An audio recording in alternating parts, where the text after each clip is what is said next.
Bismillahirrahmanirrahim. Assalamualaikum warahmatullahi wabarakatuh. Waalaikumsalam warahmatullahi wabarakatuh. Alhamdulillahi hamdan kathiran tayyiban mubarakan fihi kama yuhibbu rabbuna wa yardah. Ashhadu an la ilaha illallah wa ashhadu anna Muhammadan abduhu wa rasuluh.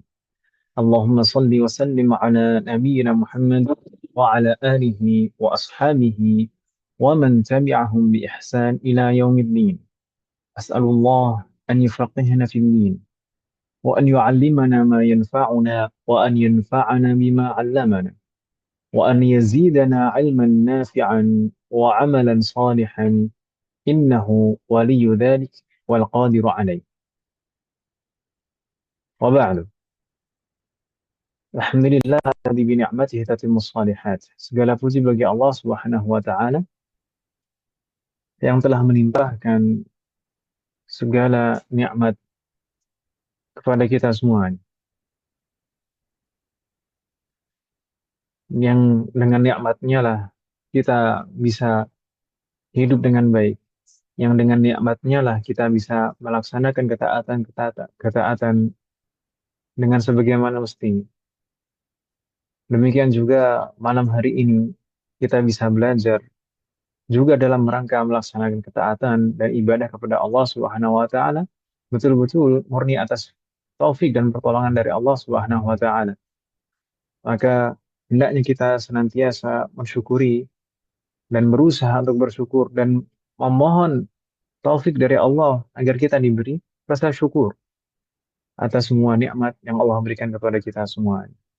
Kita lanjutkan belajar kita pada malam hari ini dan kita niatkan kita duduk kita di malam hari ini untuk dalam rangka ibadah, melaksanakan ketaatan kepada Allah Subhanahu wa taala dan menghilangkan kejahilan pada diri kita sendiri dan orang-orang di sekitar kita dan juga untuk memperbaiki amalan kita.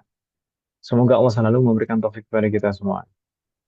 Umat sekalian, kemarin kita sudah mulai membahas tentang pembatal-pembatal puasa. Dan kita sudah buka halaman 11 pembatal puasa atau mubtilatus shaumi ahada asyara. 11 pembatal puasa. Dan kemarin kita sudah mulai membahas pembatal yang pertama, ya kan Ibu sekalian? Taqaballahu jami'an. Pembatal yang pertama yaitu dukhulu ainin ila ma yusamma jawfan min manfadin maftuh. Masuknya suatu benda ke dalam rongga tubuh melalui saluran yang terbuka. Dan kemarin kita sudah jelaskan juga tiga istilah terkait dengan pembatal yang pertama ini, yaitu pertama ain, kemudian al-jawf, kemudian manfad maftuh. Al-ain itu maksudnya adalah benda yang ada wujudnya, baik padat maupun cair. Sedangkan yang tidak ada wujudnya seperti aroma atau rasa saja, maka tidak membatalkan puasa kalaupun kita mendapati aroma itu di dalam rongga tenggorokan misalnya. Kemudian al-jauf, maksudnya al-jauf adalah rongga tubuh. Semua rongga tubuh baik yang bisa mencerna makanan maupun tidak bisa mencerna makanan. Maka kalau bukan rongga tubuh, meskipun ada benda asing yang masuk ke dalam tubuh kita, tapi bukan di rongga tubuh, maka tidak membatalkan. Seperti kemarin kita contohkan kalau misalkan seseorang tertusuk di betisnya atau di pahanya, maka itu tidak membatalkan puasa meskipun benda yang menusuk itu masuk ke dalam daging, karena masuknya bukan di rongga tubuh. Nah, kemudian manfaat maftuh itu adalah saluran yang terbuka. Maka kemarin kita jelaskan saluran yang terbuka ini harus betul-betul terbuka secara zahir yang bisa ditangkap oleh indera. Bukan saluran yang sangat kecil sekali seperti pori-pori. Meskipun secara kenyataannya misalkan ada yang bisa masuk ke dalam tubuh kita melalui pori-pori, maka itu tidak membatalkan puasa. Seperti misalnya minyak oles misalkan, ah, itu bisa bisa merasuk ke dalam tubuh kita melalui pori-pori kulit.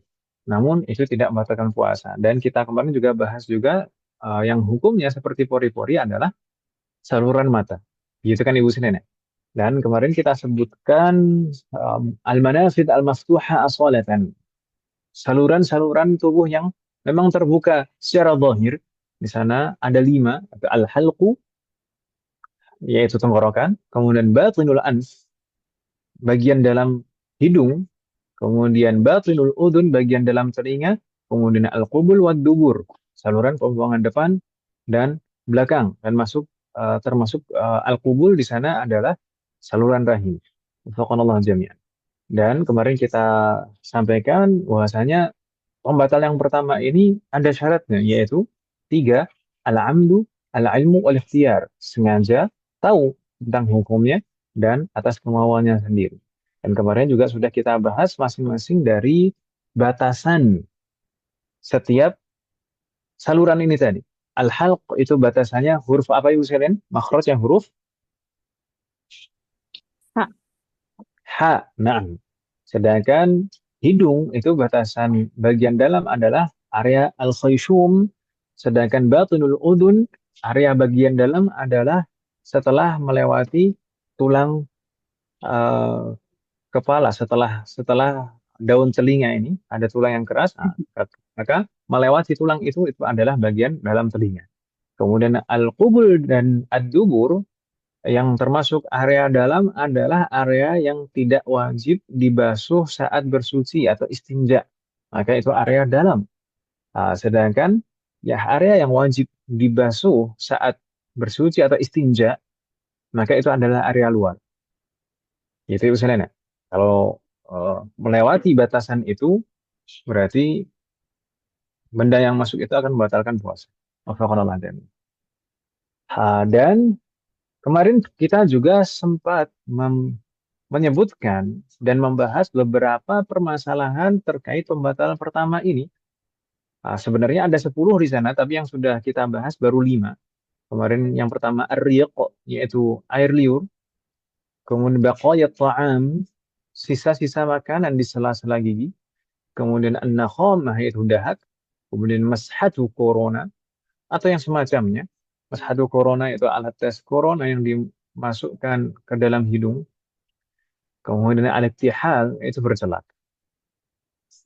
Kemarin sudah kita bahas secara rinci masing-masing dari permasalahan tersebut.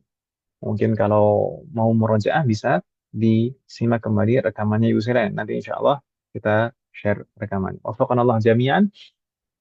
Apakah ada pertanyaan Mas sekalian sebelum kita lanjutkan ke permasalahan-permasalahan berikutnya yang masih terkait dengan pembatalan yang pertama ini?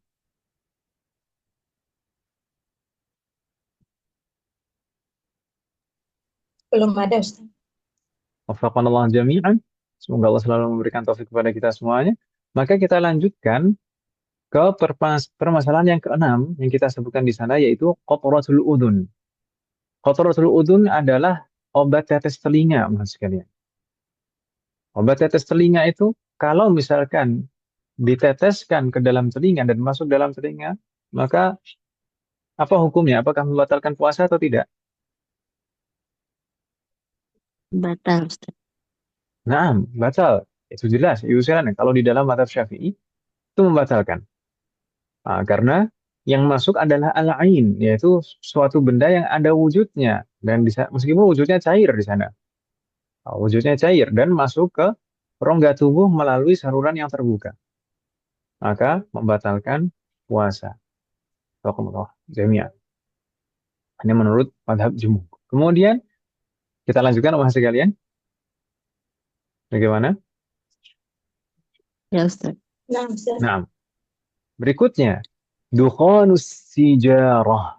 Dukhanus sijarah itu apa Mas sekalian?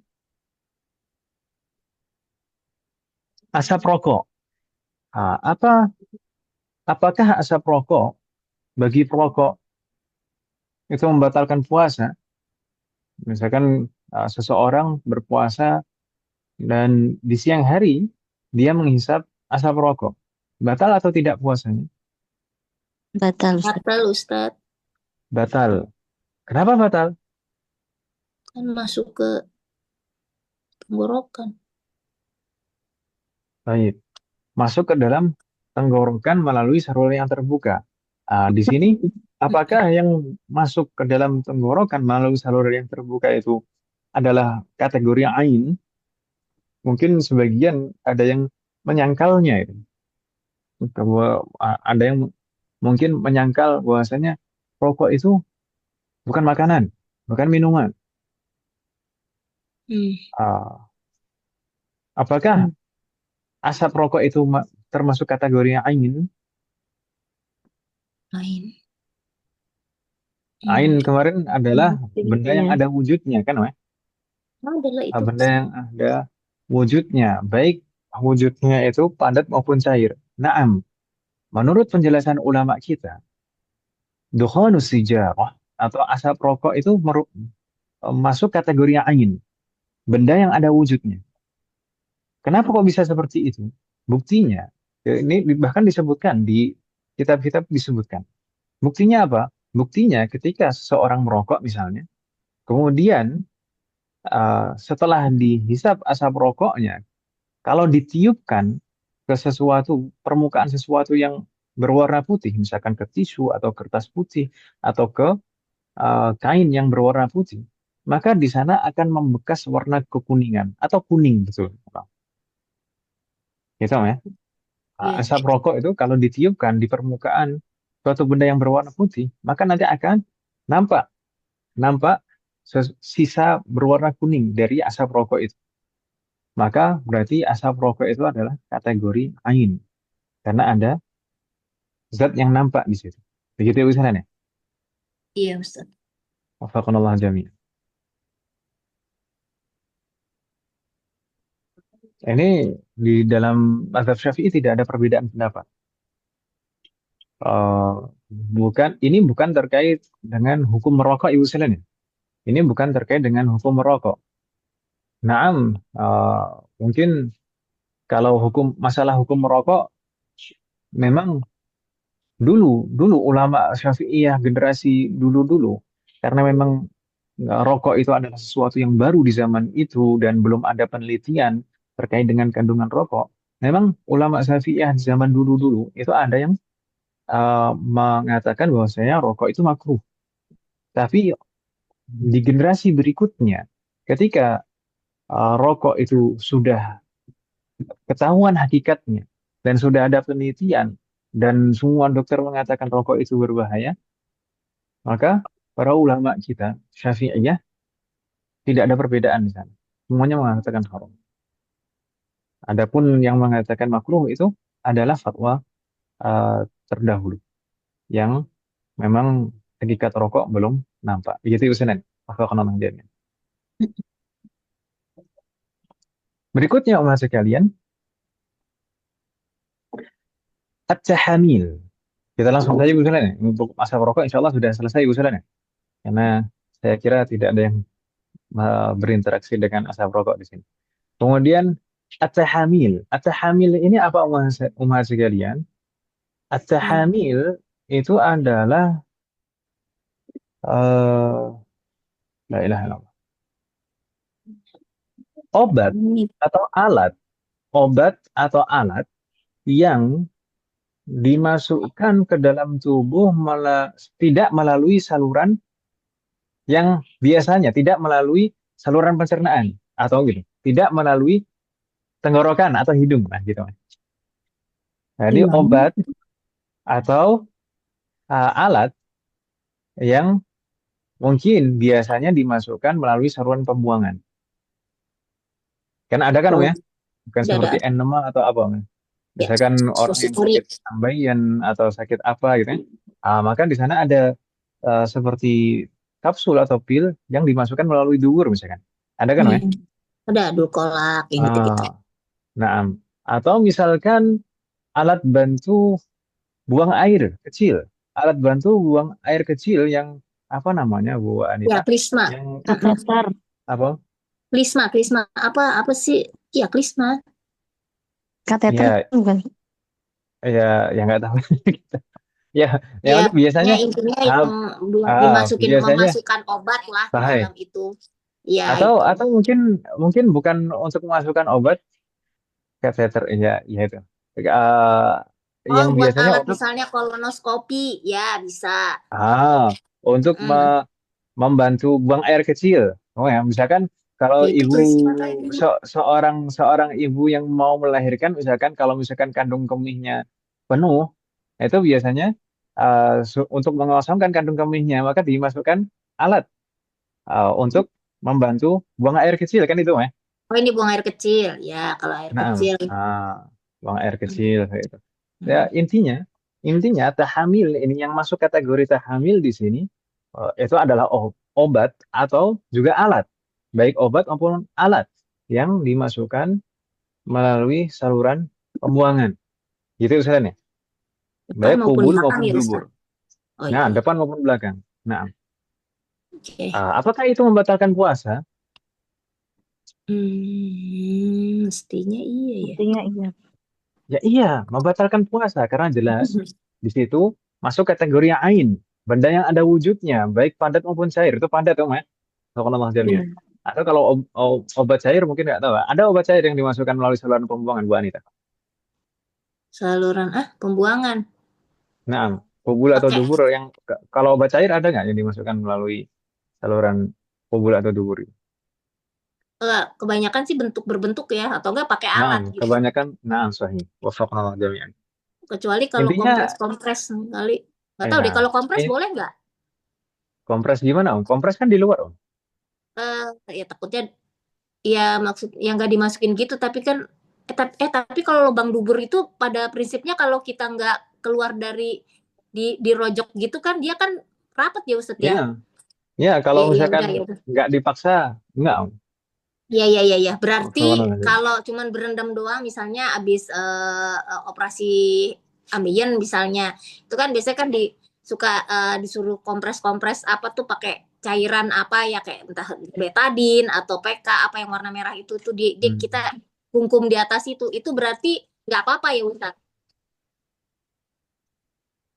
Kira-kira ada yang masuk ke dalam tidak, Om? Ke saat dikompres itu, misalkan kan Itu ambeien sih itu juga. biasanya ada daging yang keluar kan, Om?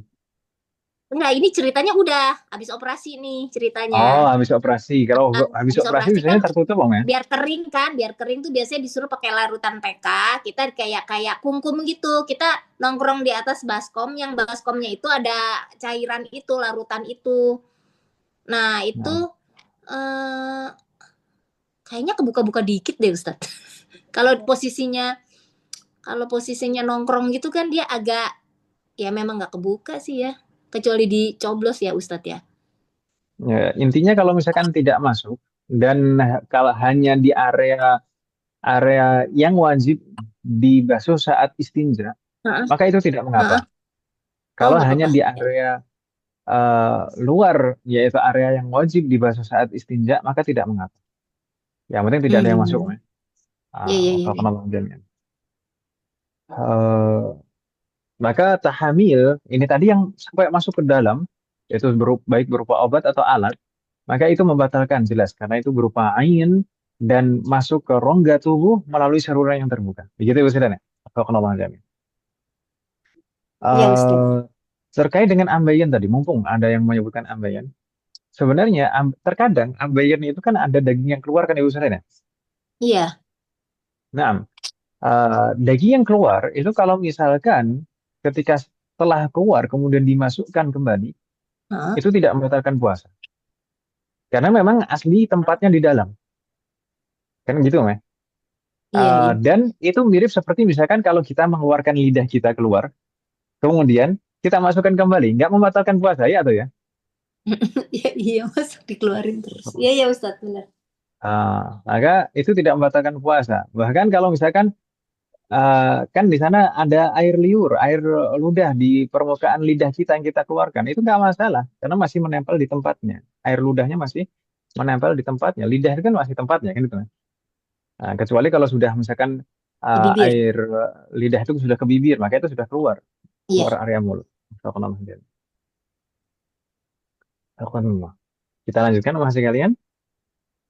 Iya Ustadz. Jayid. Berikutnya adalah al-ibar at-tibbiyah. Al-ibar at-tibbiyah ini apa umat sekalian? Ini Hmm. masih kaitannya dengan Bu Anita. Al-ibar Tibi ya. at-tibbiyah adalah jarum suntik. Ibar itu jamak dari ibrah. Ibrah itu jarum. Jarum Oh, suntik maksudnya. Eh, dan masuk kategori di dalamnya juga adalah infus. Ya kan Ibu Selen ya? iya, iya, iya, Kemarin kalau iya. tidak salah ada yang bertanya terkait dengan ini. Jarum Oh, suntik, jarum nanti infus. belum bisa hadir awalnya. Nah, baik. Apa Jarum hukum suntik. jarum suntik atau jarum infus ini? Apakah membatalkan puasa atau tidak? Sebenarnya kaitannya bukan terkait dengan jarum. Kaitannya bukan terkait dengan jarum. Tapi Oke. kaitannya dengan cairan yang dimasukkan melalui jarum ini tadi. Baik jarum Hmm. suntik maupun infus. Gitu misalnya. Kalau masalah jarum, jarum itu nggak masalah. Ketusuk jarum, bahkan ketusuk pisau itu nggak membatalkan puasa. Ya kan Ibu Selena? Iya, iya. Melakukan lazimnya. Tapi uh, kan jarum suntik dan jarum infus itu sebagai perantara untuk memasukkan cairan. Nah, masuknya cairan ke dalam tubuh melalui jarum ini tadi. Bagaimana? Apakah membatalkan puasa atau tidak? Batalkan puasa. Batal ya. Maka mungkin sekalian masih ingat pembahasan yang lalu di tahun lalu atau tahun sebelumnya lagi, Om. Maka terkait dengan masalah ini, sebenarnya ada perbedaan pendapat. Bahkan di internal mazhab Syafi'i sendiri, itu ada perbedaan pendapat. Setidaknya di sana ada tiga pendapat. Tiga pendapat. Apa saja pendapat itu? Pendapat yang pertama mengatakan bahwasanya hal ini atau jarum suntik atau infus itu membatalkan secara mutlak. Membatalkan secara mutlak. Tidak ada Hmm. rincian sama sekali. Karena ada sesuatu yang masuk ke dalam tubuh. Iya. Namun pendapat yang kedua mengatakan sebaliknya, betul-betul sebaliknya, yaitu tidak membatalkan secara mutlak. Gitu ya, Selena? Tidak membatalkan secara mutlak. Ini pendapat yang kedua. Kenapa kok tidak membatalkan secara mutlak? Karena masuknya jarum dan cairan tadi tidak melalui saluran yang terbuka. Oh, Ya ini Bu iya. Selena. Ini Iya. pendapat yang kedua. Adapun pendapat yang ketiga, maka pendapat yang ketiga merinci permasalahan ini. Dan mungkin ini uh, lebih baik daripada pendapat-pendapat sebelumnya. Bagaimana rinciannya? Nah, jadi uh, om- cairan yang dimasukkan melalui jarum suntik atau jarum infus itu bisa membatalkan, bisa tidak. Jadi rinciannya, kalau misalkan cairan yang dimasukkan adalah cairan nutrisi yang menguatkan tubuh, Mm-mm. Mm-mm. maka membatalkan puasa. Iya. Karena sama saja seperti makan. Jadi uh, orang kalau puasa itu kan fisiknya lemah. Kalau makan jadi kuat. Kan gitu usaha. Jadi hikmah puasa di situ jadi hilang. Nah, jadi kalau misalkan cairan ini adalah cairan nutrisi yang menguatkan tubuh, maka membatalkan puasa. Gitu misalnya. Nah, Tapi kalau misalkan cairannya adalah bukan cairan nutrisi yang menguatkan tubuh, misalkan obat misalkan, maka dilihat apakah cairan obat ini masuk ke saluran pembuluh darah atau ke daging. Kalau masuknya ke saluran pembuluh darah, maka membatalkan puasa. Tapi kalau masuknya ke daging, maka tidak membatalkan puasa. Hmm. Hmm. Ini apa Ustadz? Nah, Saya agak kurang. Maksudnya yang tadi beda sama yang tadi pertama tuh yang berupa makanan sama yang ini beda apa ya Ustadz? gimana gimana Om? Tadi yang Ustadz bilang pertama kan, yang pendapat ketiga yang pertama adalah kalau dia bentuknya infus itu kan merupakan makanan itu batal. Terus ini Nah, yang ini menurut nutrisi yang menguatkan tubuh maka batal. Tapi kalau misalkan bukan nutrisi yang menguatkan tubuh, melainkan obat misalnya, maka dirinci lagi. Rinciannya ya, ya. apakah Masuknya ke daging Ah, atau ke pembuluh ke darah. dagingnya atau ke pembuluh darah. Kalau ke Oke, pembuluh darah akan membatalkan, kalau ke daging tidak, gitu kan. baik, baik, baik. Siap, Ustaz. Oh, oke. Apa Biasanya kalau Ustaz? suntik itu kan, nah, bagaimana? Nggak apa-apa Ustaz ya? Nah, tafadhol. Kan berarti kalau kita sedang sakit tidak parah itu kan boleh berpuasa. Jadi kita kan ketika di rumah sakit menerima suntikan berupa obat, haruskah kita bertanya cairan ini masuk ke saluran darah atau daging gitu? Boleh, Ya, boleh, bisa, tanyain aja. bisa, bisa, bisa. Ya, Ibu dokter mau jawab, boleh kok tanya. Tanya aja, Ibu, kan haknya pasien buat bertanya. Nah, karena kan Nanti, jarum suntik itu ketika disuntikkan kan memang berbeda-beda ya. Ada yang dimasukkan ke ya, pembuluh darah, ya. ada yang masuknya Ada langsung yang ke daging saja kan. intravena, ada yang Nah, intravena, ada yang dia ke misalnya kayak misalnya suntik apa namanya yang kayak vitamin apa namanya yang apa suntik antibiotik atau ya semua sih beda sih. Ada yang kayak kita masuk di cus ke dalam itu loh kayak kemarin vaksin. Nah, itu tuh ke ini. nah, Itu ke daging tuh dia. nah. Oh, Mm-mm. bukan. Mm-mm, bukan. Tapi untuk pastinya tanyain aja ke orang yang menyuntikan. Ini maaf, ininya apa-apa. Kan nggak apa-apa. Pasien punya hak kok untuk tahu. Gitu. Nah, Mudah-mudahan sih nggak sakit. Iyalah sehat. amin, amin. Ya, siapa yang mau sakit? Tapi kalau sudah sakit harus sabar dan disyukuri. Karena itu yang terbaik dari Allah. Kalau kena manjat. Ya, jazakumullah khairan Bu Anita dan Ustaz. Ya, Barakallah. Alhamdulillah. Nah, Ada lagi pertanyaan masih kalian? belum ada Ustaz. Kalau kena manjat. Kalau tidak ada, maka kita lanjutkan ke permasalahan yang ke-10, Mas kalian. Permasalahan ke-10 di situ apa? As-sibahah. As-sibahah itu apa, Mas kalian?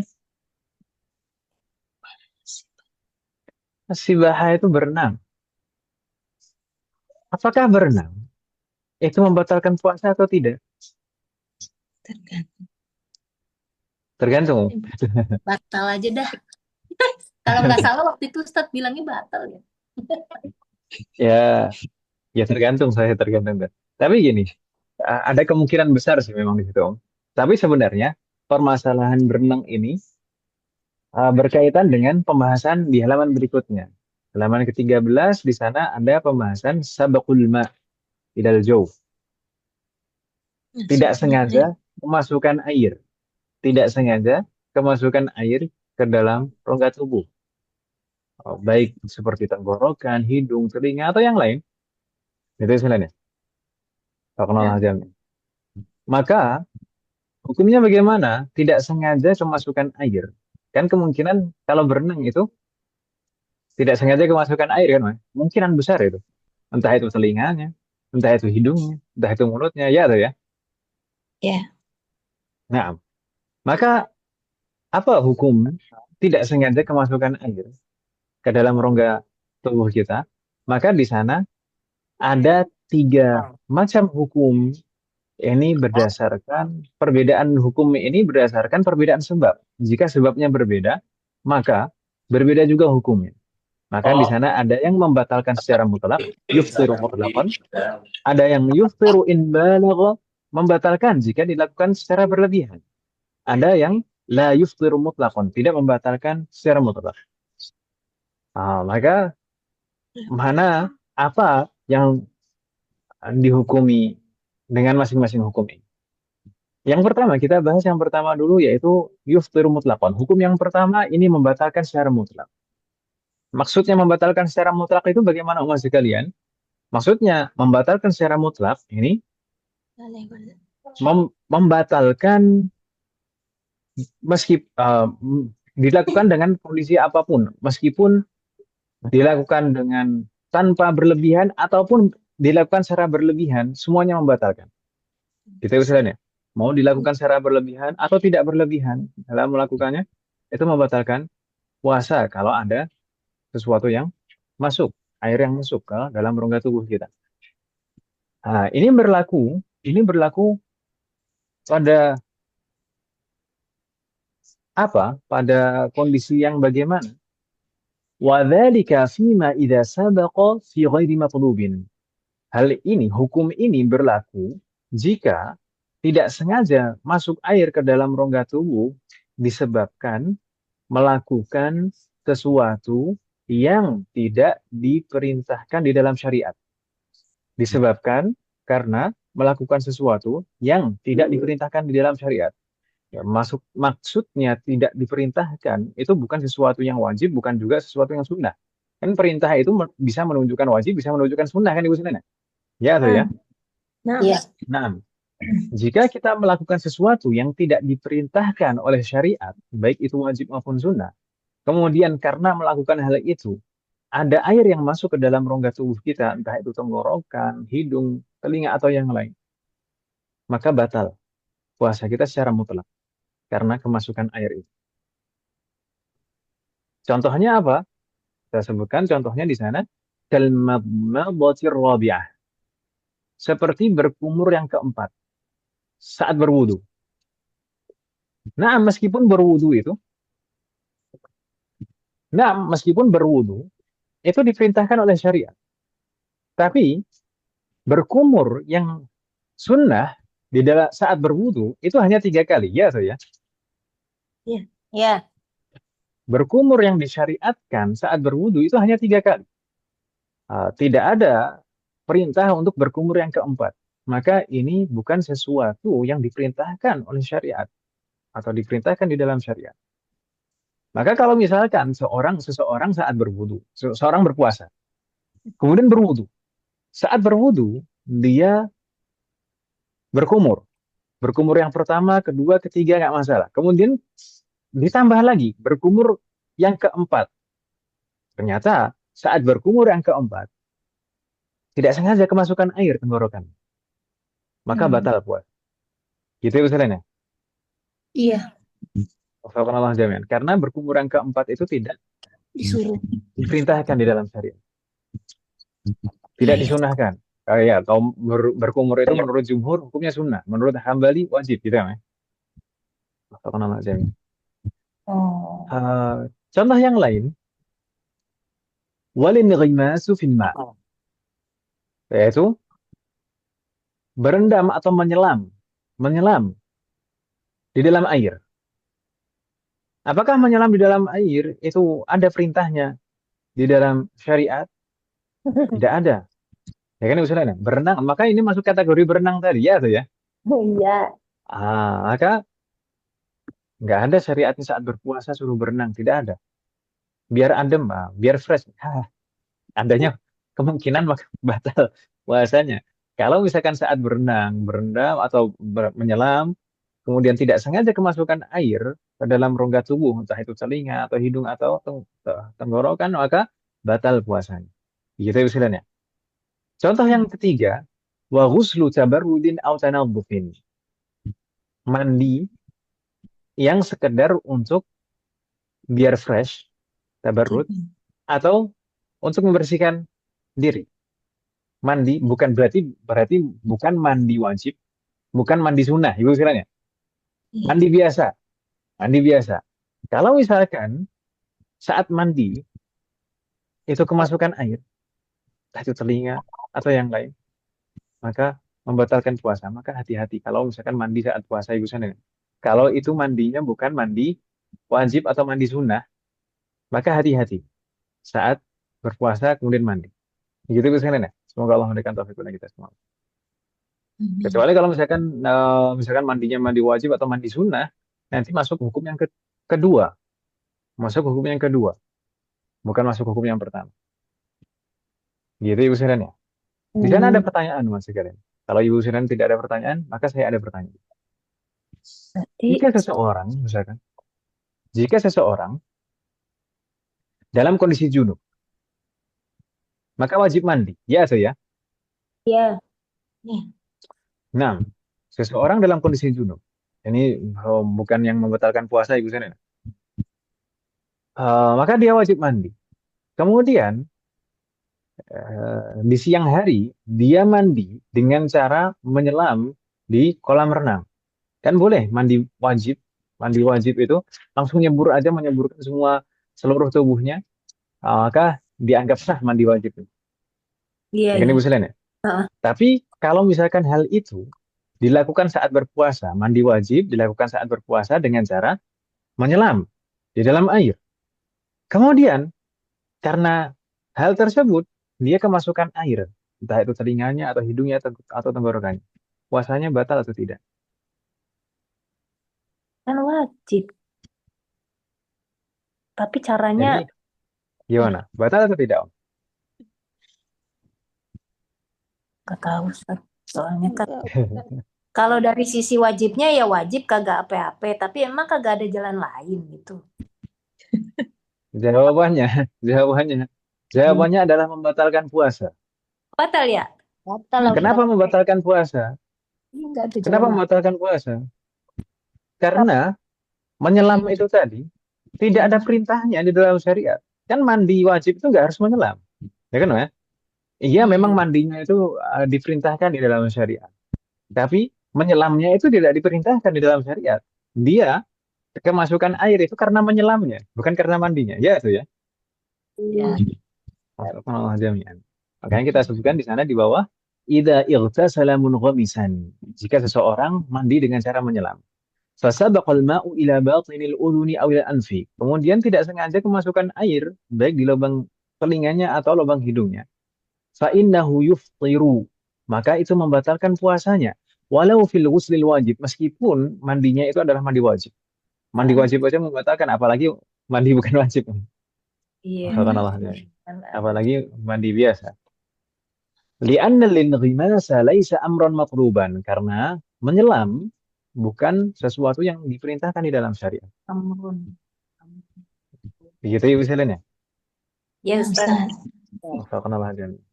Ustaz, Nah, kalau berenangnya karena misalnya kayak sekarang kayak misalnya nih, sekarang kebanjiran terus dia mengungsi itu nggak apa-apa. Renang sekali. begini Om. Mungkin kemarin kita di pembahasan syurutul wujub, syarat wajib puasa. Syarat wajib puasa di sana ada pembahasan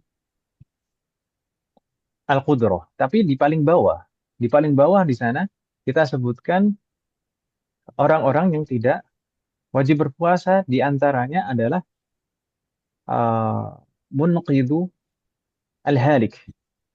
Jadi seseorang yang membatalkan puasanya atau batal puasanya atau memang terpaksa tidak berpuasa karena menyelamatkan seseorang yang dikhawatirkan akan terancam nyawanya. Misalkan ada seseorang yang mau meninggal. Ada seseorang yang mau meninggal karena tenggelam. Ini orang, namanya orang, itu harus diselamatkan, wajib. Bagi siapapun yang tahu maka wajib menyelamatkan orang itu yang eh, nyawanya terancam. Maka ketika seseorang yang wajib menyelamatkan itu, kemudian dia menyelamatkan, kalau misalkan karena menyelamatkan dia jadi tidak berpuasa, maka memang dalam kondisi itu dia memang tidak diwajibkan untuk berpuasa karena menyelamatkan seseorang yang dalam kondisi berbahaya. Bedanya apa kalau misalkan dia dianggap tidak wajib berpuasa atau misalkan aslinya dia wajib berpuasa tapi dia membatalkan puasanya dengan sengaja. Kalau misalkan memang dia tidak wajib berpuasa, berarti batalnya puasanya di situ tidak berdosa. Gitu ya. Tidak berdosa. Naam, sama-sama wajib mengqadha.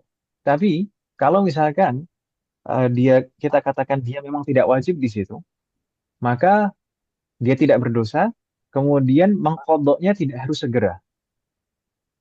Oh, tetap harus mengkodo Ber, ya. tetap harus mengqadha tapi tidak harus segera.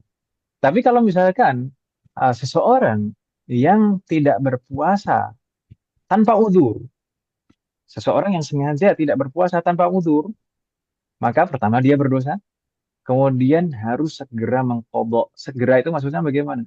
Nanti selesai Ramadan, selesai tanggal 2 Syawal langsung harus mengqadha. Nggak ada rukhsah, nggak ada keringanan. Wajib. Kalau misalkan mengakhirkan lagi, maka dosa yang kedua lagi. Gitu misalnya. Wafaqqanallahu Iya, jami'an. ya Ustaz.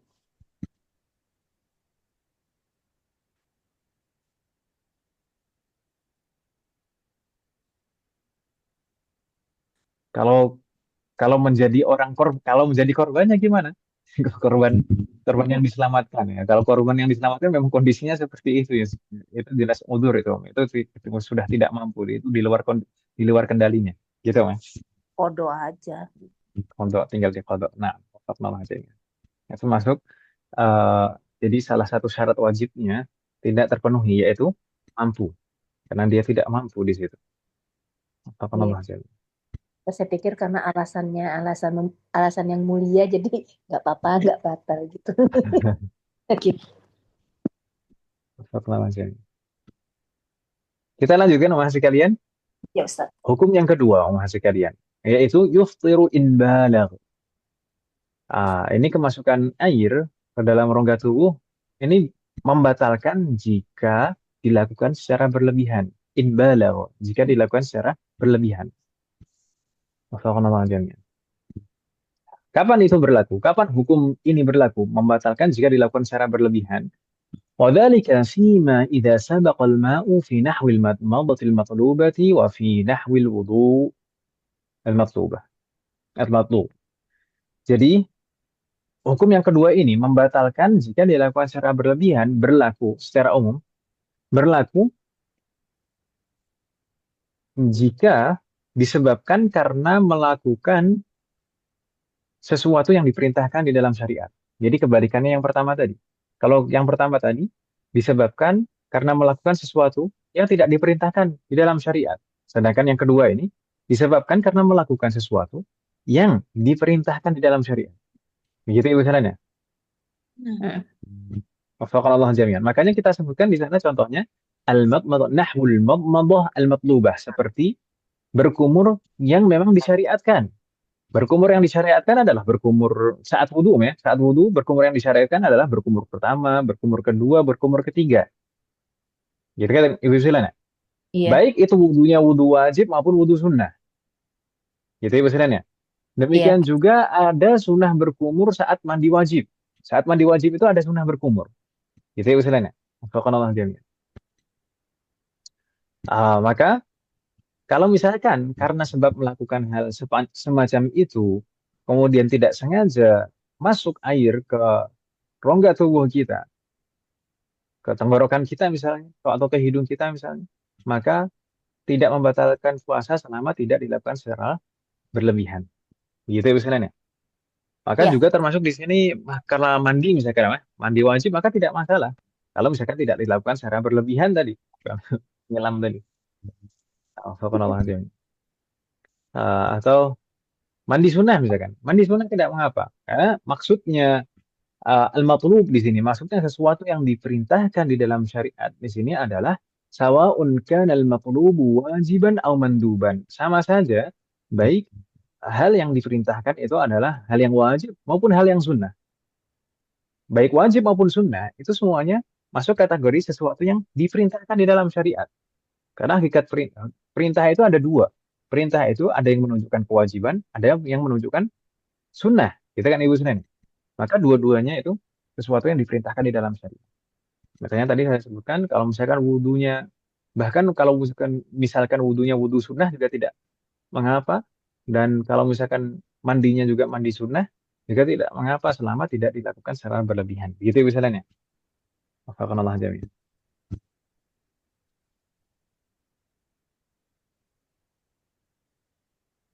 Eh, Terkait dengan al-madmadah wal istinsyaq, mungkin Umar sekalian masih ingat di majelis mudarasah kita sempat membahas ketika membahas wudhu dan kita membahas al-madmadah wal istinsyaq, berkumur dan memasukkan air ke dalam hidung. Masih ingat tidak Mas sekalian bahwasanya saya pernah menyebutkan bahwasanya di sana ada kadar minimal dan ada kadar sempurna.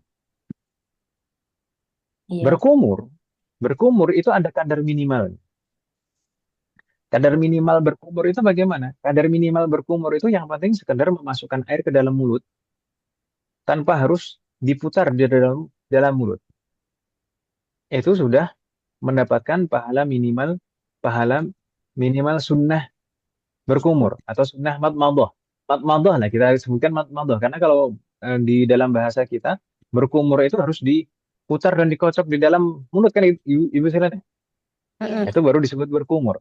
Tapi madmadah itu tidak hanya seperti itu. Jadi kadar madmadah yang eh, paling minimal adalah sekedar memasukkan air ke dalam mulut. Meskipun tidak diputar di dalam mulut. Baik itu langsung dikeluarkan. Atau tidak dikeluarkan. Kalau nggak puasa, misalkan memasukkan air ke dalam mulut, meskipun nggak dikeluarkan itu sudah mendapatkan pahala sunnah madmadah. Gitu, tapi kalau puasa ya dikeluarkan. Dengan nggak dikeluarkan. Ah, maka kalau madmadah yang paling sempurna adalah madmadah dengan disertai mubalaghah secara berlebihan dengan betul-betul diputar di dalam mulut sehingga mencapai seluruh sudut-sudut di dalam mulut. Itu madmadah yang paling sempurna. Tapi hal itu dilarang saat berpuasa. Kalau berlebihan saat madmadah ketika berpuasa itu dilarang. Ya kan Ibu Sinan ya? Wafaqanallahu jami'an. Maka kalau misalkan saat berkumur atau madmadah dilakukan secara berlebihan dengan kadar maksimal seperti itu, kemudian masuk air ke dalam tenggorokan, maka membatalkan puasa. Membatalkan puasa karena dia melakukan secara berlebihan. Demikian juga istinsyak. Istinsyak itu ada kadar minimal, ada kadar sempurna. Kadar minimalnya bagaimana umat sekalian? Kadar minimalnya adalah yang penting sekedar memasukkan air ke dalam rongga hidung, ke dalam lubang hidung bagian bawah ini, bukan nggak sampai khayshum. Jadi ke area yang ditumbuhi rambut itu, sekedar memasukkan air ke situ saja. Bahkan paling minimal itu, istinsyak paling minimal adalah kita membasahi kedua jari, misalkan ibu jari dan ujung jari telunjuk, kita basahi, kemudian kita masukkan ke dalam lubang hidung kita. Maka itu sudah mendapatkan pahala minimal istinsyak, tapi pahala minimal istinsyak. Sedangkan istinsyak yang paling sempurna adalah dengan disertai mubalaghah, dengan dilakukan dengan berlebihan, sampai biasanya dengan menghirup ya, air ke dalam hidung sampai ke khayshum. Begitu kan Ibu Selen? Itu disertai dengan mubalaghah, itu kadar yang paling sempurna dalam istinsyak. Namun tata cara seperti itu mubalaghah saat istinsyak itu dilarang saat berpuasa. Begitu Ibu Selen ya. Dan kalau misalkan madmadah dan istinsyak tadi saat berpuasa dilakukan secara berlebihan dan memang masuk ke dalam rongga, baik rongga khayshum maupun rongga tenggorokan, maka membatalkan puasa. Karena dilakukan secara mubalaghah. Maka kita tulis di sana umat sekalian, la yuftiru bila mubalaghatin. Tidak membatalkan puasa kalau tidak disertai mubalaghah, tidak dilakukan secara berlebihan. Kenapa? Li'annahu mutawallidun min ma'murin bihi bighairi ikhtiyarihi. Karena masuknya air tanpa sengaja tadi itu karena disebabkan melakukan sesuatu yang memang diperintahkan. Dan masuknya tanpa disengaja. Nah, maka nanti mirip seperti yang pertama tadi. Kalau misalkan tidak dilakukan secara berlebihan, maka itu adalah sesuatu yang diperintahkan. Dan masuknya tidak sengaja, kemasukan airnya tidak sengaja. Berbeda halnya kalau dengan mubalaghah, yuftiru ma'al mubalaghah. Akan membatalkan puasa jika dilakukan dengan berlebihan. Kenapa? Linnahyi anha fi shaum. Karena memang ada larangan secara khusus untuk mubalaghah, melakukan dengan berlebihan saat berpuasa, yaitu sabda Rasulullah sallallahu alaihi wasallam,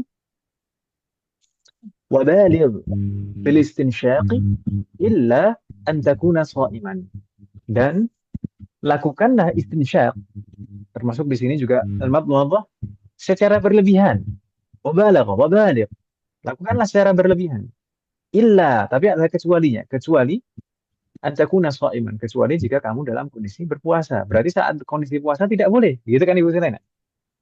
Berarti saat kondisi puasa tidak boleh mubalaghah. Bukan tidak boleh berkumur dan istinsyak, bukan.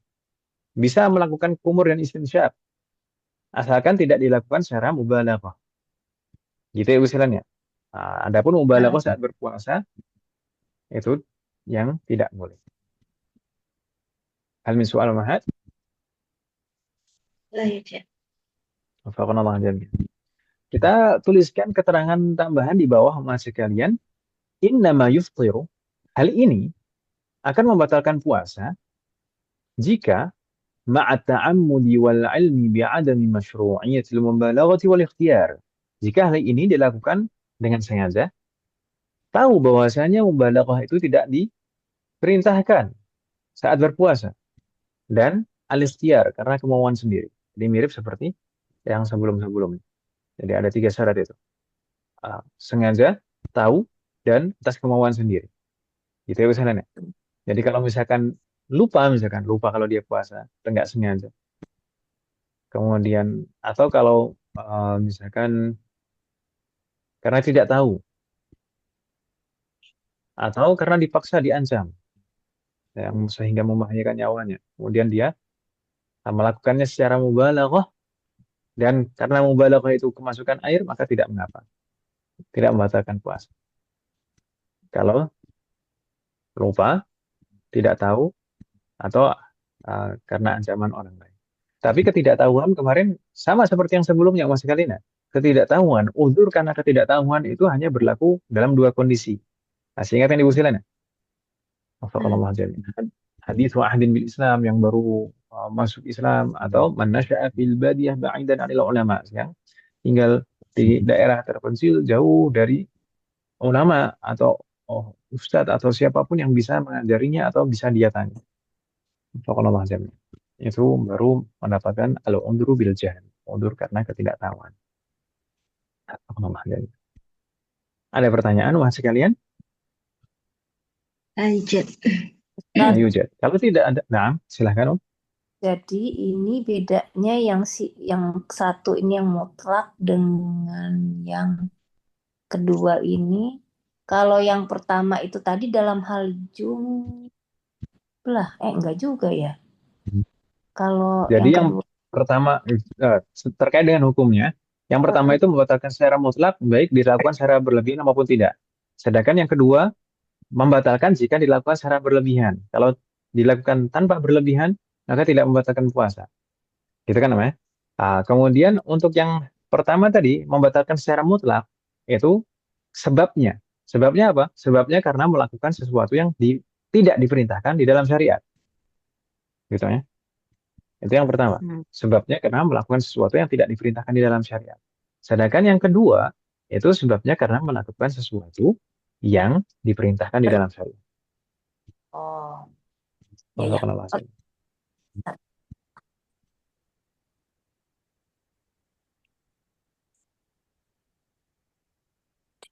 Kita lanjutkan, Umahat. Nah, Ustaz. Hukum yang ketiga.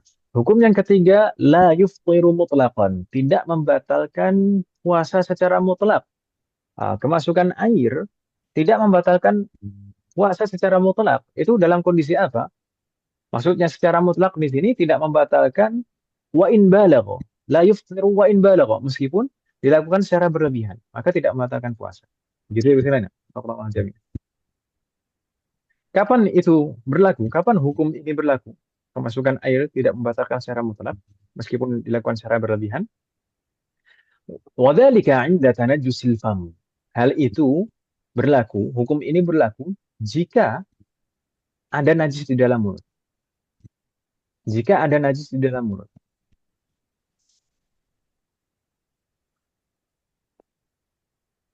Misalnya bagaimana ada najis di dalam mulut? Misalnya gusi berdarah. Maka darah itu adalah najis. Gitu kan Ibu Selena? Dan wajib dibersihkan. Wajib dibersihkan dan bahkan wajib dibersihkan secara mubalaghah, secara berlebihan. Agar betul-betul yakin najis itu bersih dari mulut kita. Sehingga tidak ada najis yang masuk ke dalam tenggorokan kita atau ke dalam perut kita. Begitu Ibu Selena? Allah jami. Bisa difahami maksud saya Mas sekalian? Kalau kemarin kita membahas air liur atau air ludah, itu Tidak membatalkan. Ludah itu tidak membatalkan selama tidak bercampur dengan benda lain kan Ibu sekalian. Nah, dan kalau misalkan bercampur dengan darah yang keluar dari gusi, kemudian masuk, maka membatalkan puasa. Di sini uh, kaitannya dengan membersihkan. Membersihkan najis yang ada di dalam mulut, itu hukumnya wajib. Dan wajib juga dilakukan secara mubalaghah, secara berlebihan. Supaya yakin semua area mulut itu bersih dari najis. Dan kalau misalkan saat membersihkan najis di dalam mulut, itu dilakukan secara berlebihan, dan akhirnya kemasukan air, maka tidak mengapa. Tidak membatalkan puasa secara mutlak. Begitu Ibu Saudara. Di sana kita sebutkan uh, liwujubi. Kenapa tidak membatalkan puasa? Liwujubil mubalaghati fi ghuslin najasah. Karena membersihkan najis di dalam mulut itu harus secara mubalaghah, harus secara berlebihan. Lian ghasila kullu ma fi haddi dhahir. Agar yakin betul-betul bahwasanya semua area mulut bagian luar ini bersih dari najis. Ada Ya pertanyaan mas Ustadz. kalian? Bingung tidak? Iya. Nah, Nah, ini kan berarti ada kemungkinan juga dia tercampur dengan darahnya itu ya Ustadz ya. Air kan kita kumur-kumur ya. Nah, itu kan berarti ada kemungkinan juga kena tercampur darahnya itu gimana Ustadz?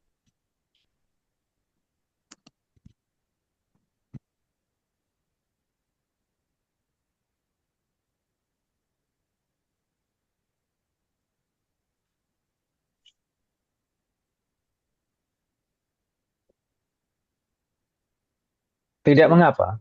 Kenapa? Karena kembali seperti alasan yang pertama tadi. Dalil yang pertama tadi apa? Di situ masuknya tidak sengaja kemasukan air di situ karena sesuatu yang diperintahkan. Karena mengerjakan sesuatu yang diperintahkan dan tidak sengaja. Ya kan, Mas? Mengerjakan sesuatu yang diperintahkan. Yang diperintahkan di sini apa? Mubalaghah di dalam membersihkan najis. Itu diperintahkan dalam masalah ini. Mubalaghah di sini diperintahkan dalam membersihkan najis. Dan dan kalau misalkan kemasukan masuknya itu tidak sengaja, ya kan, Mas? Ya. Maka tidak mengapa. Itu di luar kendali.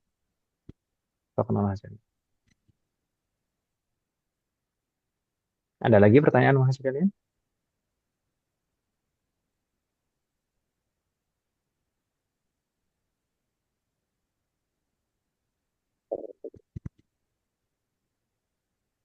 Apa Ustaz?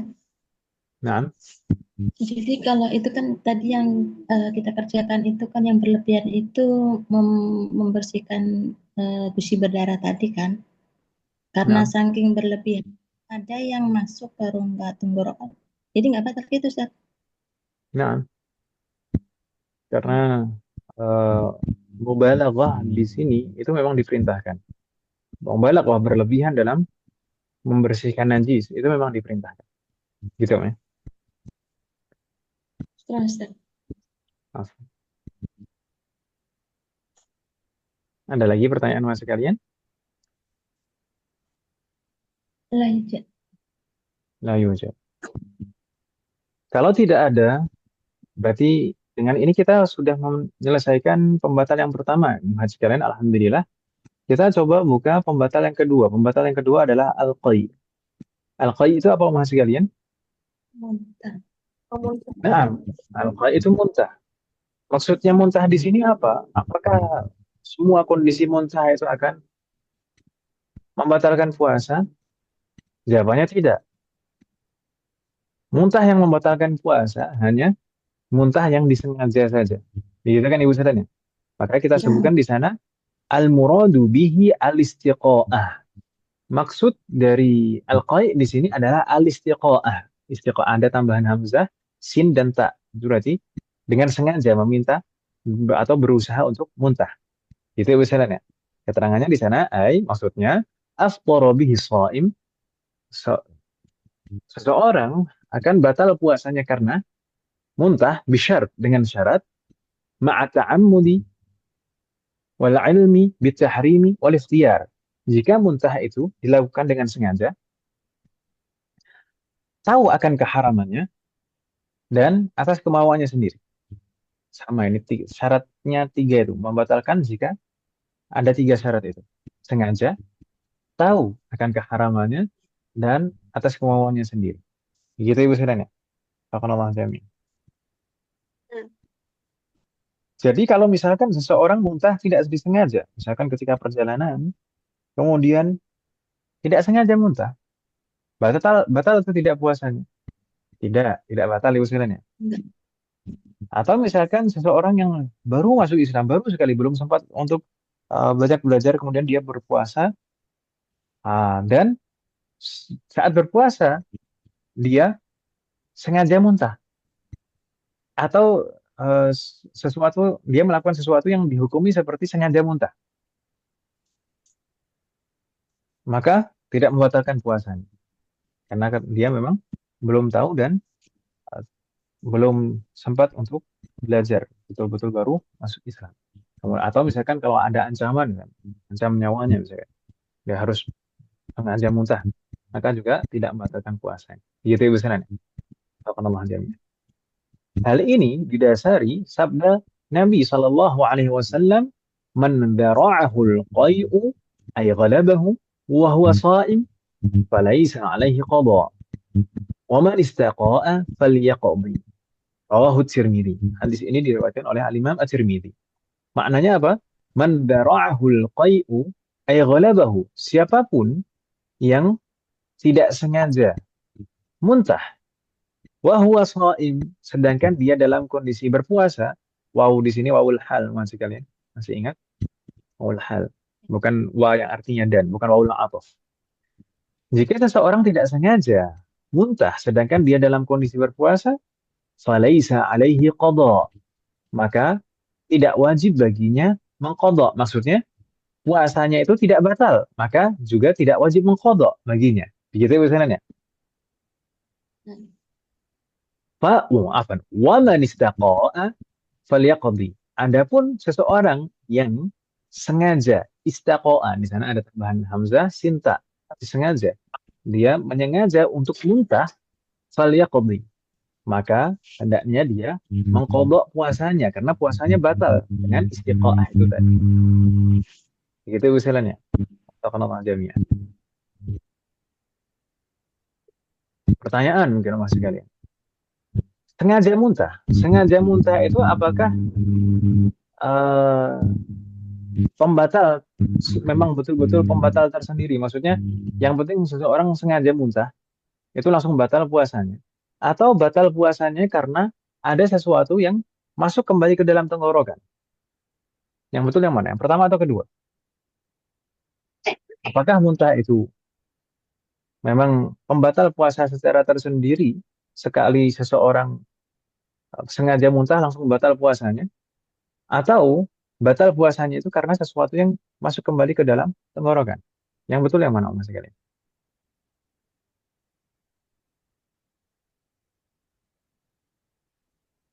Halo?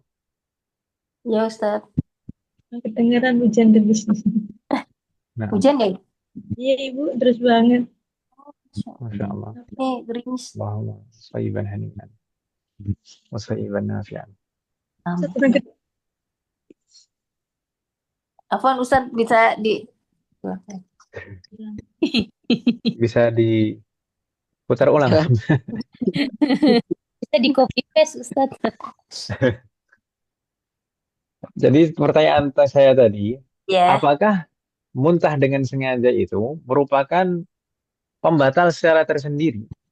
Sehingga jika seseorang sengaja muntah saat itu juga maka batal puasanya. Atau batal puasanya itu karena ada sesuatu yang masuk kembali ke dalam tenggorokan. Kok masuk kembali ke tenggorokan Ustaz? Kan muntah. Ya kan kadang-kadang kan Mas. Kadang-kadang setelah muntah itu ada yang masuk kembali ke tenggorokan. Saya menyebutkan seperti ini karena ada yang beranggapan muntah atau sengaja muntah itu tidak membatalkan selama tidak ada yang masuk kembali ke dalam tenggorokan. Maka itu salah. Makanya kita sebutkan di sini bahwa mufattirun li'ainihi. Jadi al-istiqa'ah atau sengaja muntah itu memang betul-betul pembatal puasa secara zatnya itu sendiri. Ini pembatal puasa tersendiri. La ya'udi syai'in minhu ilal jauf. Bukan disebabkan batal puasanya itu bukan disebabkan karena adanya muntahan yang kembali masuk ke dalam. Gitu istilahnya. Hmm. Wadah mahat. Bahkan kadang-kadang disebutkan di dalam kitab fikih itu uh, kalau seandainya seseorang menggantung dirinya dalam kondisi terbalik, kakinya di atas, kemudian kepalanya di bawah, kemudian sengaja muntah, itu kan betul-betul pasti tidak ada yang kembali masuk ke dalam. Jadi muntahannya langsung turun ke bawah semuanya. Kalau sengaja muntah, tetap batal dalam kondisi seperti itu. Gitu ya usulannya. Selama muntahnya itu sengaja. Dan keterangan di bawahnya lagi mas kalian faida ghalabahul qay'u walam ya'ud syai'un minhu aw min riqihi al-mutanajjis bihi ila jawfihi ba'da wusulihi li haddi dhahir aw 'ada bi ghairi ikhtiyarihi fala yufṭir bihi. Ini membahas tentang dua kondisi muntah yang tidak membatalkan puasa. Yang pertama, idza ghalabahul qay'. Selama atau jika seseorang tidak sengaja muntah. Walam ya'ud syai'un minhu aw min riqihil mutanajjis bihi ila jawfi, dan tidak ada muntahannya yang masuk kembali ke dalam tenggorokannya, atau juga tidak ada sisa-sisa muntahannya yang bercampur dengan air liur sehingga air liurnya bernajis karena bercampur dengan muntahan itu tadi. Maka tidak ada yang masuk lagi ke dalam tenggorokan. Intinya tidak ada sisa-sisa muntahan yang masuk kembali ke dalam tenggorokan. Gitu ya usulannya. Maka itu tidak membatalkan puasa. Kan muntah, tidak sengaja muntah kan. Dan muntahnya itu sudah keluar melewati makhraj yang huruf H. Sudah keluar usulannya. Muntahnya tidak sengaja. Selama tidak ada sesuatu apapun yang masuk kembali ke dalam, maka tidak membatalkan puasa. Jadi ada dua point di sana, ada dua ketentuan. Muntahnya ini tidak sengaja, kemudian tidak ada sisa-sisa muntahannya yang masuk kembali ke dalam tenggorokan dengan sengaja. Maka ini tidak membatalkan. Kondisi kedua yang tidak membatalkan juga, aw'ada bi ghairi ikhtiyarihi. Tidak sengaja muntah, tapi ada sisa-sisa muntahan ini yang tidak sengaja, di garis bawah, tidak sengaja masuk kembali ke dalam tenggorokan. Maka itu juga tidak membatalkan. Gitu ya usulannya. Dalam artian, tadi kalau kita ringkas sama hasil kalian, sengaja muntah itu membatalkan. Itu ya usulannya. Tidak sengaja muntah dan tidak ada sisa-sisa muntahannya yang sengaja ditelan kembali, maka itu juga tidak membatalkan. Itu tidak membatalkan. Atau misalkan tidak sengaja ada yang masuk kembali ke dalam, itu juga tidak membatalkan. Tapi kalau misalkan muntahnya tidak sengaja, kemudian ada sisa-sisa sisa-sisa muntahan. Kita tahu ada sisa-sisa muntahan di tenggorokan, kemudian sengaja ditelan, maka itu membatalkan puasa. Jadi membatalkan, kalau dalam kondisi yang terakhir ini tadi, batal puasanya itu bukan karena muntahnya, tapi karena memasukkan sesuatu ke dalam tenggorokan dengan sengaja. Begitu Ibu Selene. Bisa difahami maksud saya, maksud kalian? Ini termasuk asam lambung juga ya Ustaz. Asam lambung itu kan kencang. Oh, gini.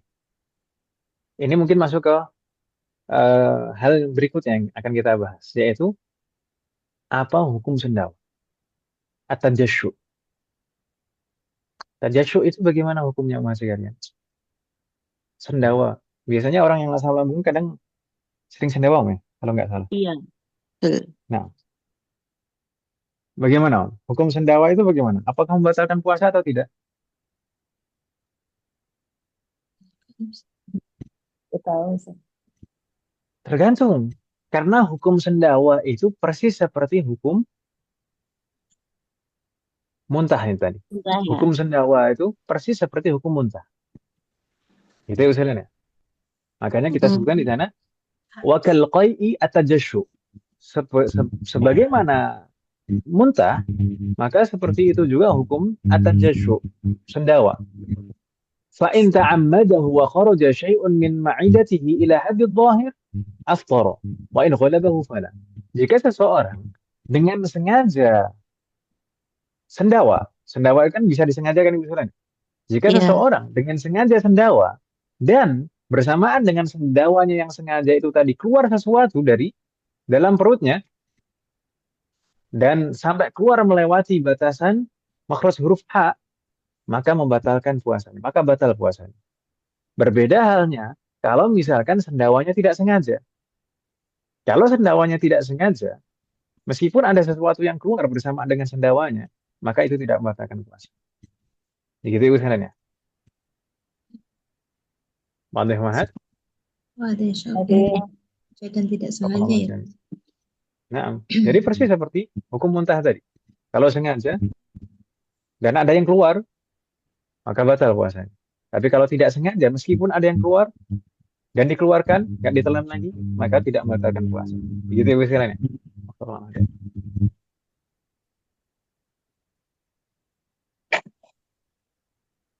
Satu lagi umat sekalian sebelum kita cukupkan, Allah jami'an. Apa hukum mengeluarkan dahak, sengaja mengeluarkan dahak?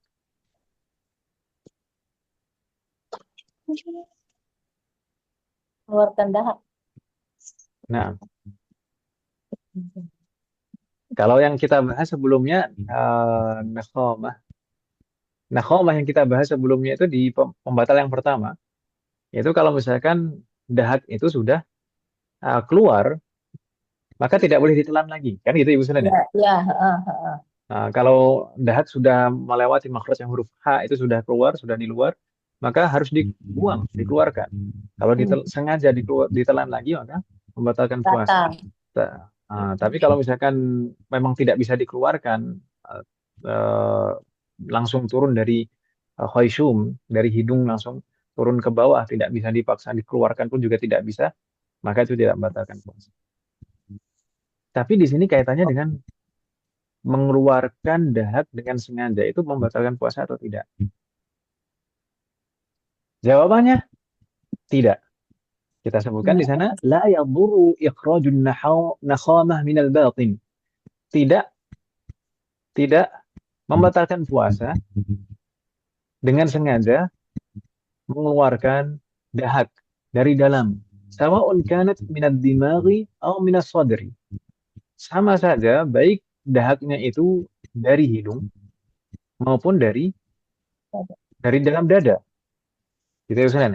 Kenapa? Karena dahak itu bukan seperti saluran makanan dari perut, dari lambung, bukan. Ya kan Ibu sekalian ya? Maka hukumnya juga berbeda. Begitu Ibu sekalian ya? Bisa difahami maksud saya masih kalian? Tapi kalau yang tadi muntah sendawa dari saluran pencernaan ya. Nah, kalau sendawa kan kalau ada sesuatu yang keluar itu kan dari lambung kan, Mas? Iya, Atau iya, dari iya. saluran pencernaan. Nah, kalau dahak tidak dari saluran pencernaan. Tidak berlaku untuk mengeluarkan dahak. Nah, Ya Ustaz. dia mengeluarkan dahak meskipun dengan sengaja tidak mengapa, tidak membatalkan puasa. Yang penting tidak ditelan lagi. Syekh.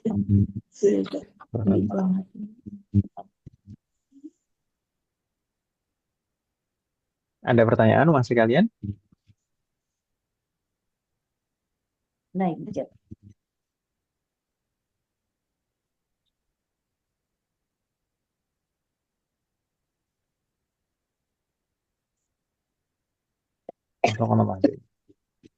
La yujad, tidak ada pertanyaan masih kalian dan nampaknya juga ini waktunya sudah setengah 10 lebih 9 dan yang saya juga mau jemput anak-anak di pondok yang tadi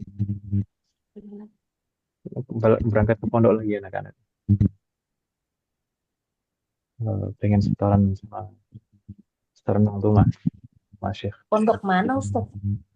Ya, pondok tempat saya ngajar, Om. Oh, Ini tadi sebenarnya waktu saya mulai ngajar, sebenarnya anak-anak sudah pulang nih tadi. Tapi kembali berangkat lagi ke pondok. Dan ini mau saya sebut insya Allah. Ada pertanyaan masih kalian sebelum kita tutup? La yujad. lanjut Ustaz. Astagfirullahaladzim. Kalau tidak ada pertanyaan, maka mungkin kita cukupkan dulu bagaimana masih kalian. Baik, Insya Ustaz. Allah untuk pembatalan-pembatalan berikutnya, misalnya terkait dengan jima, itu akan kita bahas di pertemuan berikutnya karena ini pembahasan jima itu pembahasannya cukup panjang karena nanti juga terkait dengan kondisi-kondisi dan kafarat yang berlaku baginya dan konsekuensi apa saja. Astagfirullahaladzim. Dan kadar-kadar kafarat itu bagaimana. Maka perlu waktu yang cukup panjang untuk pembahasan pembatalan ketiga. Semoga Allah memberikan taufik dan kemudahan di pertemuan yang akan datang. Untuk malam hari ini kita cukupkan dulu, Mas sekalian. Semoga apa yang kita bahas dan pelajari malam hari ini bermanfaat dan barokah. Semoga Allah selalu memberikan taufik kepada kita semuanya agar kita bisa mengamalkan setiap ilmu yang kita pelajari. Semoga Allah selalu memberikan kemudahan, keberkahan, kesabaran, keistiqomahan, serta keikhlasan dalam proses kerja kita. Semoga Allah selalu memberikan taufik dan hidayah kepada kita semuanya. Demikian juga kepada orang-orang yang kita sayang. Semoga Allah selalu melindungi kita semuanya dan juga orang-orang yang kita sayangi dimanapun berada. Jika di antara kita ada yang sakit atau kerabat kita atau keluarga kita ada yang sakit, semoga segera diberi kesembuhan oleh Allah Subhanahu wa taala. Semoga Allah selalu Semoga Allah menjadikan kita semuanya termasuk hambanya yang soleh dan soleh dan bertakwa kepadanya. Semoga Allah menjadikan keluarga kita, anak turunan kita termasuk hambanya yang soleh dan soleh. Dan semoga terlahir dari mereka generasi ulama. Semoga Allah mengumpulkan kita bersama dengan keluarga kita dan anak keturunan kita di surga Firdaus.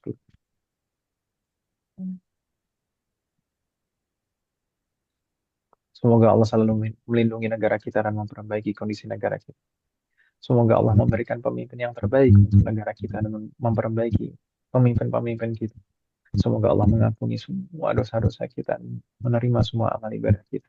Semoga Allah mengampuni semua dosa orang tua kita dan guru-guru kita dan menerima semua amal ibadah mereka. Semoga Allah selalu memberikan keberkahan dalam setiap urusan kita, termasuk dalam ilmu, waktu, usia, dan keluarga kita. Semoga Allah selalu memberikan taufik kepada kita semuanya agar kita bisa senantiasa ridha, bersabar, dan bersyukur atas semua ketetapan dan ketentuan Allah Subhanahu wa taala. Semoga Allah memberikan kepada kita semuanya husnul khatimah. Semoga Allah melimpahkan keberkahan dan taufik kepada kita semuanya di bulan Sya'ban ini. Dan semoga Allah memberikan taufik dan pertolongan kepada kita sehingga kita bisa bertemu dengan bulan Ramadan dalam kondisi yang terbaik. Sehingga kita bisa maksimal beribadah di dalamnya. Dan Allah menerima semua amal ibadah kita dan mengampuni dosa-dosa kita. Wassallallahu ala nabiyyina Muhammadin wa ala alihi wa sahbihi ajma'in. Subhanaka Allahumma wa bihamdik. Asyhadu an la ilaha illa anta astaghfiruka wa atubu ilaik. Wassalamualaikum warahmatullahi wabarakatuh. Waalaikumsalam. Assalamualaikum warahmatullahi wabarakatuh. Jazakumullah khair Ustaz. Wa jazakumullah. Wa fiikum.